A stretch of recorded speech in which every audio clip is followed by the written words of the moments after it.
بسم اللہ الرحمن الرحیم الحمد للہ رب العالمین والصلاة والسلام علی سید المرسلین وعلی آلہ واصحابہ اجمعین اما بعد فاعوذ باللہ من الشیطان الرجیم بسم اللہ الرحمن الرحیم واضرب لهم مثلا أصحاب القرية إذ جاءها المرسلون إذ أرسلنا إليهم اثنين فكذبوهما فعززنا بثالث فقالوا إنا إليكم مرسلون قالوا ما أنتم إلا بشر مثلنا وما أنزل الرحمن من شيء إن أنتم إلا تكذبون قالوا ربنا يعلم إنا إليكم لمرسلون وما علينا إلا البلاغ المبين صدق الله مولانا العظيم۔ اس پورے رکوع میں قرآن کریم نے اللہ تعالیٰ کے دو تین پیغمبروں کا ایک واقعہ ذکر کیا ہے، اور وہ واقعہ ہر قوم کے لیے، ہر انسان کے لیے عبرت ہے۔ واقعہ یہ ہے، قرآن کریم نے کسی بستی کا نام نہیں لیا، بس فرمایا اصحاب القریہ، ہم تمہارے سامنے ایک شہر، ایک بستی کی مثال رکھتے ہیں، تمہارے سامنے ایک نمونہ پیش کرتے ہیں تاکہ تم اس پر غور کر کے اپنی اصلاح کر سکو۔ وہ کافروں کی، اللہ کے نافرمانوں کی بستی تھی، بڑا شہر تھا، قرآن نے مدینہ کا لفظ بھی بولا ہے، یعنی وہ کوئی چھوٹی جگہ نہیں تھی۔ اللہ تعالیٰ نے اپنے دو رسول بھیجے وہاں،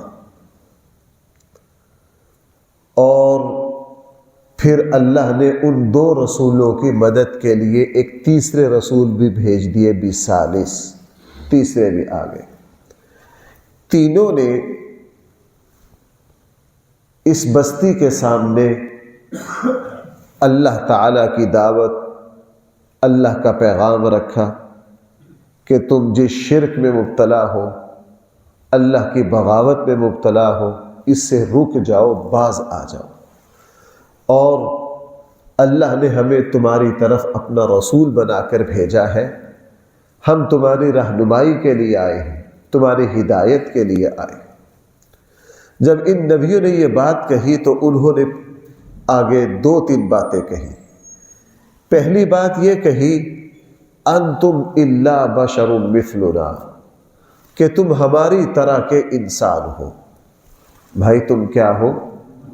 ہماری طرح کے انسان ہو۔ اس زمانے میں تصور یہ تھا لوگوں کے ذہنوں میں کہ نبی کو جو ہونا چاہیے نا، کوئی فوق الفطرت ہونا چاہیے، یعنی نبی کوئی ایسی ذات ہونی چاہیے، ایسی ذات ہونی چاہیے کہ جناب وہ نہ ہمارے طرح کھائے پیے، جیسے آج کل میں تصور ہے نا کہ بزرگ وہ ہونا چاہیے جو پانی پر مصلی بچھا کے نماز پڑھتا ہو۔ ہمارے یہاں بزرگی کا یہ معیار ہے، حالانکہ سب سے بڑا بزرگ وہ ہے جو رسول اللہ صلی اللہ علیہ وسلم کی سب سے زیادہ اتباع کرنے والا ہے۔ سب سے بڑا بزرگ وہ ہے جو حلال و حرام کی سب سے زیادہ تمیز کرنے والا ہے۔ سب سے بڑا بزرگ وہ ہے جو قرآن و سنت کا پابند ہے۔ ہمارے یہاں بزرگی کا ایک اپنا ہی معیار ہے۔ ہمارے یہاں بزرگی کے لیے شیروانی ہونی چاہیے، اور آج کل کے اس کے مطابق اس کی زلفیں، پگڑی، ہاتھ میں کھوڑی، 3-4 مرید، اور آج کل اس کے لیے ضروری ہے کہ کوئی لمبی چوڑی گاڑی ہو۔ حالانکہ ان چیزوں کا بھائی بزرگی سے کوئی تعلق نہیں ہے۔ بزرگی نام ہے تقوی کا، اللہ کے خوف کا، عاجزی کا۔ تو نبیوں کے بارے میں ان کا یہ تصور تھا، اور یہ بات مشرکین مکہ نے بھی ہمارے آقا کریم صلی اللہ علیہ وسلم پر اعتراض کیا۔ سورہ فرقان کا پہلا رکوع جو ہے نا، پہلا، دوسرا، تیسرا رکوع آپ دیکھ لیجئے۔ اسی طرح سورہ بنی اسرائیل کا آخری سے پہلا رکوع دیکھ لیجئے۔ دونوں رکوعوں میں رسول اللہ صلی اللہ علیہ وسلم پر جو انہوں نے اعتراضات کیے مشرکین مکہ نے، قرآن نے ان کی لسٹ ہمارے سامنے رکھی۔ وہ بھی یہی ہے، آپ ہماری طرح کھاتے پیتے، بازار جاتے ہیں، چلتے پھرتے۔ بدبختوں نے صرف یہ دیکھ لیا، یہ نہیں دیکھا کہ اس ہستی پر اللہ تعالیٰ کی طرف سے وحی اترتی ہے۔ یہ نہیں دیکھا کہ اللہ نے اس ہستی کی زبان سے قرآن جیسا عظیم الشان چشمہ جاری کیا ہے جس کی کوئی مثال لا نہیں سکتا۔ نالائقوں نے یہ نہیں دیکھا کہ یہ ہستی 40 سال ہمارے اندر رہی ہے، اس کے کردار پر کوئی بال کے برابر بھی اعتراض نہیں کر سکا۔ یہ نہیں دیکھا کہ 40 سال ہمارے اندر رہی ہے، اس ہستی کی زبان پر جھوٹ تو دور کی بات ہے، کوئی ایسا لفظ بھی نہیں سنا جس میں تھوڑا بہت جھوٹ کا شائبہ ہو۔ یعنی کردار، اعلیٰ کردار، جو سب سے بڑا کسی کو پرکھنے کا معیار ہے، اس کی پرواہ نہیں کرتے۔ یہی بات انہوں نے کہی، الا بشر مثلنا، تم جھوٹ بول رہے ہو، اللہ تعالیٰ کی طرف سے تمہیں کوئی رسول بنا کر بھیجا نہیں گیا۔ انشاءاللہ میں ترجمے میں یہ باتیں عرض کروں گا۔ جب انہوں نے یہ کہا کہ تم ہماری طرح کے انسان ہو، نمبر 2 تم جھوٹ بول رہے ہو، تمہیں نبی بنا کر نہیں بھیجا گیا، ان تینوں رسولوں نے اس کے جواب میں کوئی سخت کلمہ، کوئی اینٹ کا جواب پتھر سے نہیں دیا، الفاظ بڑے عاجزانہ۔ ربنا یعلم انا الیکم لمرسلون، ہمارا اللہ اچھی طرح جانتا ہے کہ ہم تمہاری طرف اس کے نمائندہ بن کر آئے، ہمارا کام تم تک حق بات پہنچانا ہے، ہم پہنچا رہے ہیں۔ اس شرک سے باز آ جاؤ، اس کفر سے باز آ جاؤ، اس اللہ پر ایمان لاؤ جس نے تمہیں پیدا کیا ہے، اس اللہ کی نمک حرامی نہ کرو۔ جب یہ ساری بات ان رسولوں نے کہی تو انہوں نے کہا کہ نہ، ہم تمہارے اندر ایک نحوست پاتے ہیں، توبہ نعوذ باللہ۔ اللہ کے رسولوں کو کیا کہا؟ انا تطیرنا بکم، تمہارے اندر ہم کیا پاتے ہیں؟ نحوست پاتے ہیں۔ وہ نحوست کیا ہے؟ قرآن کریم نے اس کی تفصیل کا تذکرہ نہیں کیا۔ مشرکین مکہ کہا کرتے تھے کہ تمہاری وجہ سے تفریق پیدا ہو گئی، دھڑا بندی پیدا ہو گئی، تم نے نیا دین گھڑ کے ہمارے سامنے رکھ دیا۔ ان نبیوں نے یہ کہا، لوگوں ہم جو بات پیش کر رہے ہیں اس میں کوئی نحوست نہیں ہے، اصل میں نحوست وہ ہے جو تمہارے کفر کی ہے، تمہارے شرک کی ہے۔ بھائی میری بات سمجھ آ رہی ہے؟ آج کل لوگ کیا کرتے ہیں شادیوں کے موقع پر؟ جی مولوی صاحب دعا کروا دیجئے، بیٹے کی شادی کرنی ہے، اس میں کوئی شک نہیں، دعا باعث سے برکت ہے۔ جی کوئی صدقہ دے دو، جی خیریت رہے، بہت اچھی بات ہے، حدیث میں اس کا تذکرہ ہے کہ کوئی نحوست نہ ہو۔ لیکن کام سارے وہ کرتے ہیں جو بھائی کون سے ہو، نحوست والے ہو۔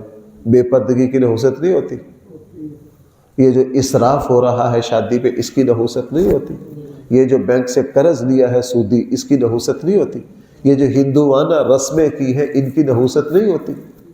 جن چیزوں کی نحوست ہوتی ہے لوگ ان پر توجہ نہیں رکھتے۔ یہاں انبیاء علیہ السلام سے زیادہ باعث برکت کوئی ہو نہیں سکتا۔ مکہ والوں نے ہمارے آقا کریم صلی اللہ علیہ وسلم کے بارے میں یہ بدتمیزانہ کلمہ کہا کہ آپ کی نحوست ہے۔ اور بھائی وہ ہستی جو مدینہ قدم رکھے، بیماریوں کا مرکز تھی جو بستی، جو یثرب تھا، جس ہستی کے قدموں کی برکت سے یثرب مدینہ بن جائے، اس سے بڑی کوئی برکت ہو سکتی ہے؟ اس سے بڑی کوئی برکت ہو سکتی ہے؟ لیکن نالائق انسان کی جب مت ماری جائے، یہ مفید کو غیر مفید اور غیر مفید کو مفید، یہ مثبت کو منفی اور منفی کو مثبت سمجھنے لگ جاتا ہے۔ جب یہ رسول اپنی بات پہنچا چکے، یہ اسلوب قرآن میں آپ کے سامنے بار بار رکھتا ہوں کہ قرآن اتنی بات کرتا ہے جس سے سننے والوں کو سمجھ آ جائے، اور اتنی بات چھوڑ دیتا ہے جتنی پیچھے کے سیاق و سباق سے خود بخود سمجھ آ رہی ہو، وہ مخاطبین پر چھوڑ دیتا ہے۔ اس کے بعد ہوا کیا؟ یہ قوم ان نبیوں کے قتل کے در پہ ہو گئی۔ جب ان نبیوں کو توبہ نعوذ باللہ قتل لگے کرنے، تو اس شہر میں کوئی اللہ کا مقرب بندہ بھی تھا، جس کو قرآن نے یہاں کہا ہے وَجَاءَ مِنْ أَقْصَى الْمَدِينَةِ رَجُلٌ يَسْعَى۔ ایک بندہ اس شہر میں تھا، اس کو پتہ چلا کہ اللہ کے نبیوں کے ساتھ یہ کر رہے ہیں، وہ بھاگا بھاگا آیا، اور اس نے آ کر قوم کے سامنے 2-3 بڑی زبردست اصول رکھے۔ پہلی بات قوم سے کہ اے لوگو، تم ان نبیوں کے قتل پہ در پہ ہو، ذرا 2-3 باتیں دیکھ لو۔ یہ تمہیں جو کچھ کہہ رہے ہیں اس پر کوئی بدلہ مانگتے، کوئی معاوضہ مانگتے، کوئی دنیاوی مفاد مانگتے؟ اور یہی بات سیدنا صدیق اکبر نے رسول اللہ صلی اللہ علیہ وسلم کے بارے میں مکہ سے کہی تھی۔ اس ہستی نے اور اللہ کے نبی نے بھی اعلان کیا لا اسألکم علیہ اجرا، ہم تم سے کسی طرح کا کوئی بدلہ اور کوئی معاوضہ نہیں چاہتے۔ نمبر 2، وہ جو چوتھا شخص آیا نبیوں کی مدد کے لیے، وہ انہی کی قوم میں سے تھا، اپنی قوم کو للکارا اکیلے شخص نے۔ بھائی تنہا قوم کے سامنے یہ بات کرنا آسان، اور ہم اپنے گھر کے سامنے نہیں بات کر سکتے؟ یار سارے بیٹے ایک طرف ہے، سارا محلہ ایک طرف ہے، میں کیا کروں؟ پورے شہر کے سامنے اس نے کہا جناب ایک اس بات پر غور کرو، جس ہستی نے، جس ذات نے تمہیں پیدا کیا ہے، بھلا میں اس ذات کو کیسے چھوڑ سکتا ہوں، اس کی نافرمانی کیسے کر سکتا ہوں؟ جو میرا خالق و مالک ہے اس کے ساتھ کیسے شرک کر سکتا ہوں؟ تمہیں کیا ہو گیا ہے؟ تم اس ذات کے ساتھ شرک کرتے ہو جس ذات نے تمہیں پیدا کیا ہے۔ جب اللہ کی کبریائی کو بیان کیا، وہ لوگ جذباتی ہو گئے، اور وہ کہاں ان رسولوں کو توبہ نعوذ باللہ شہید کرنے والے تھے، اسی شخص پر ٹوٹ پڑے جو چوتھا آیا تھا، اور اس پر حملہ کیا اور اس کو شہید کر دیا۔ اس کو کیا کر دیا؟ شہید کر دیا۔ اور جب اس کو شہید کر دیا، قرآن کریم نے یہاں عجیب بات ارشاد فرمائی، چونکہ اس بندے کی بہادری دیکھو، پورے شہر کے سامنے کلمہ حق کہنے کے لیے کھڑا ہوا، اللہ کے 3 رسولوں کی مدد کے لیے آیا، اور کسی طرح کی لگی لپٹی نہیں رکھی، 100% حق کو بیان کیا، تنہا کا اپنی قوم اور پورے شہر کے مقابلے پر کھڑا ہونا آسان نہ تھا۔ لوگوں نے اس پر حملہ کیا اور اس کو وہیں شہید کر دیا۔ قرآن کریم نے اس بندے کی شجاعت کو، دلیری کو، حق گوئی کو، حق کی تائید میں اس دلیری کے ساتھ کھڑے ہونے کو اللہ نے ایسا قبول کیا کہ اصول تو یہ ہے کہ جنت میں جائیں گے میدان محشر کے فیصلوں کے بعد، لیکن قرآن کریم نے فرما دیا قیل ادخل الجنہ، جیسے ہی وہ شہید ہوا اس کو فوراً جنت میں داخل کر دیا گیا۔ جب اس نے جنت میں جانے کے بعد اپنی انعامات اور اپنا فضل، اللہ کی اپنے اوپر ہونے والی نعمتیں دیکھی، تو اس نے کہا یا ہائے افسوس، کاش میں اپنی قوم کو بتا سکوں کہ میرے اوپر میرے اللہ کی کون کون سی نوازشیں اور کون کون سی بارشیں چل رہی ہے۔ یہ خلاصہ ہے، اور کئی باتیں الفاظ کے تحت ہیں، وہ میں ذرا طرز میں بھی عرض کرتا ہوں۔ دیکھیے جی ذرا، وَاضْرِبْ لَهُمْ مَثَلًا أَصْحَابَ الْقَرْيَةِ، آپ بیان کیجئے لَهُمْ لوگوں کے سامنے، مثلاً اصحاب القریہ ایک بستی والوں کے مثال، اذ جاءها المرسلون جب ان کے پاس اللہ کے بھیجے ہوئے رسول آئے، اذ ارسلنا اس وقت ہم نے بھیجا الیہم ان کی طرف اثنین، بھائی کتنے رسول؟ 2، فکذبوہما انہوں نے دونوں کو جھٹلایا. فعززنا بثالث، پھر ہم نے ان کو طاقت دی تیسرے کے ذریعے. فقالوا، تینوں نے کہا انا الیکم لمرسلون، بے شک ہمیں تمہاری طرف رسول بنا کر بھیجا گیا. اب جواب سنیے قوم کا. قالوا، لوگوں نے جواب دیا ما انتم الا بشر مثلنا، تم نہیں ہو مگر ہماری طرح کے بشر. تم نہیں ہو بلکہ کیا؟ او بھائی دیکھنے کے اعتبار سے بشر ہے. بھائی جس طرح ہم اٹھتے بیٹھتے ہیں، پاکستان کا چیف جسٹس بھی اسی طرح اٹھتا بیٹھتا ہے، لیکن ہمارا کہا قانون نہیں بنتا، اس کا کہا کیا بنتا ہے. ہم کسی کاغذ پر دستخط کریں تو وہ دستخط ہے. اگر صدر پاکستان وزیر اعظم کسی ملک کا وہ دستخط کرے تو اس کا کوئی معنی اور مطلب بنتا ہے کہ نہیں؟ زمین و آسمان کا فرق ہے. رسولوں کو بس یہ کہہ دیا ہماری طرح کے. کیا کہہ دیا؟ ہماری طرح. اس میں کوئی شک نہیں، انبیاء علیہ السلام بشر ہیں، لیکن پوری انسانیت میں سب سے زیادہ اور رسولوں میں سب سے افضل کون ہے؟ اور تمام کمالات میں. یہ بات تو میں آپ کی خدمت میں بار بار عرض کرتا ہوں، ہمارے آقا صلی اللہ علیہ وسلم صرف نبوت کے اعتبار سے پوری انسانیت میں افضل نہیں، بلکہ انسانیت کے تمام کمالات کے اعتبار سے رسول اللہ صلی اللہ علیہ وسلم کیا ہے؟ پورے انسانیت سے افضل ہے. اچھا. وما انزل الرحمن من شیء، اور رحمان نے کچھ بھی نہیں اتارا. ان انتم الا تکذبون، تم تو پکا جھوٹ بول رہے ہو. رسولوں کو کیا کہا گیا؟ اور بھائی صحیح اندازہ بھی لگا لینا چاہیے اللہ کے رسولوں کو کیسی کیسی باتیں سننی پڑتی. یہ بات قرآن بار بار بیان کرتا ہے، ہمارے درسوں میں بھی بار بار آئی.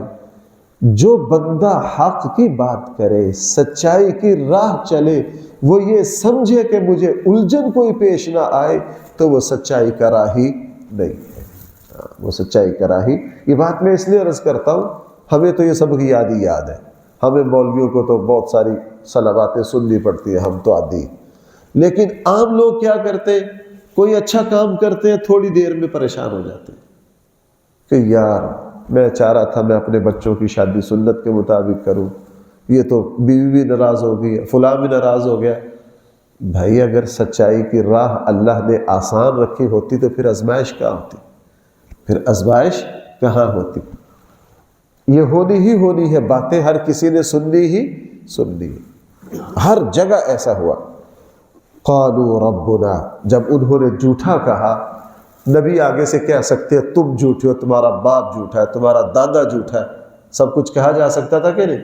لیکن انبیاء کی شرافت، انبیاء کے اخلاق دیکھیے.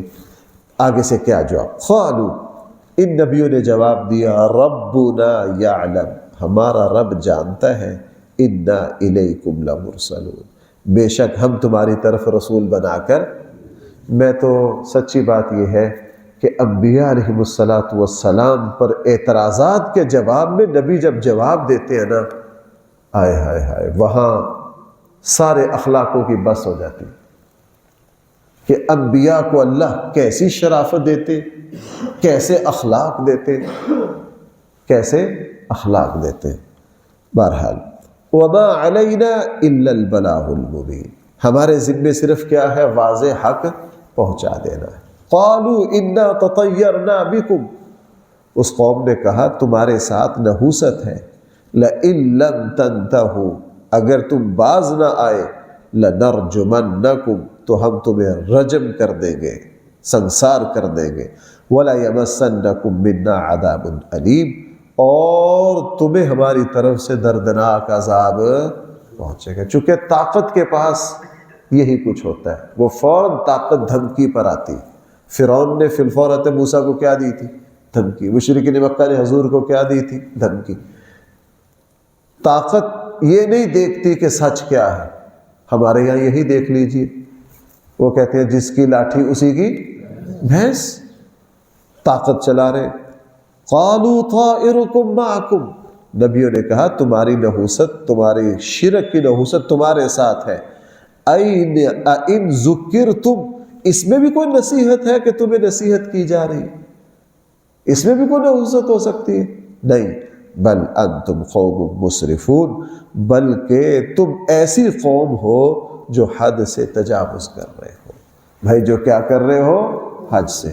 وَجَاءَ مِنْ أَقْصَى الْمَدِينَةِ رَجُلٌ يَسْعَى، آیا ایک شخص شہر کے کنارے سے بھاگتا ہوا۔ قال یا قوم، اس نے آ کے کہا اے میری قوم، اتبعوا المرسلون، نبیوں کی بات کو تسلیم کر لو، نبیوں کی بات کو کیا کر لو۔ اور بھائی آج ہمارے یہاں نا بے ضمیری کی یہ حد ہے۔ 3 بھائیوں میں جھگڑا ہو رہا ہے نا، 2 بھائیوں میں کسی چیز میں اختلاف ہو گیا، تیسرا بھائی چپ، اسے کہتے ہیں یار آپ کے 2 بھائی ہیں، ان کا اختلاف ہو گیا، کہتے ہیں جی بس چپ ہی ٹھیک ہے۔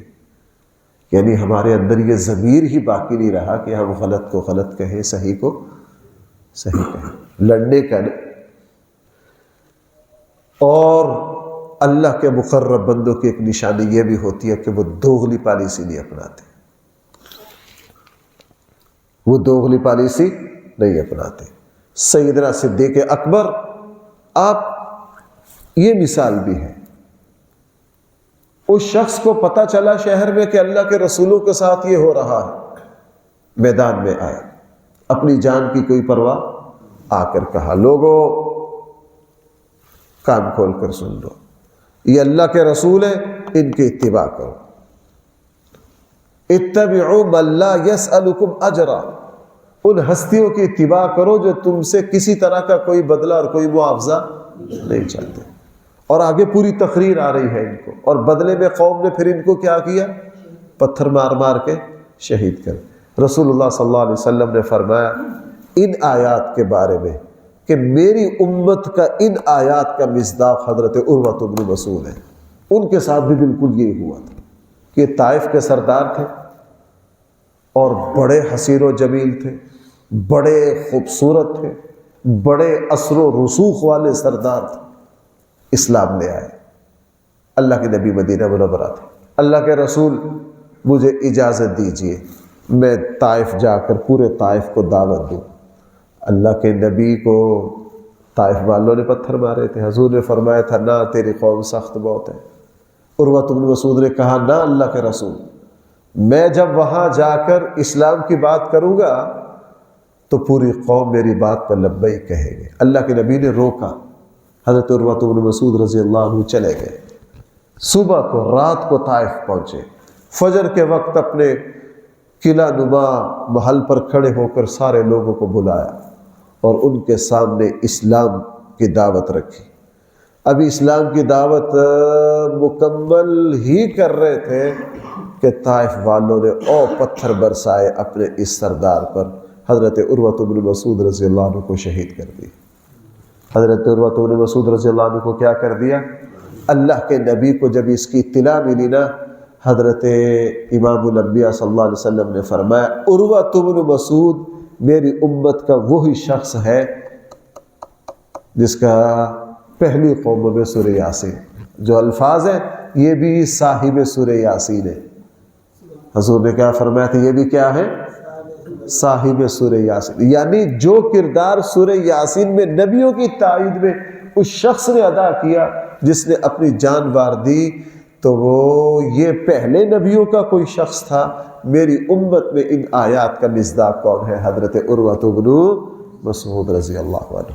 یہ سلسلہ کلام چل رہا ہے انشاءاللہ اگلے پارے سے، کل سے۔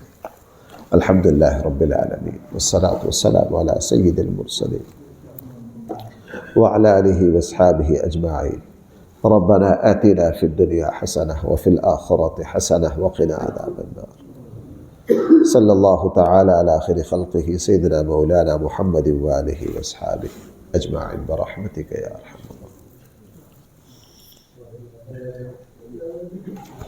یہ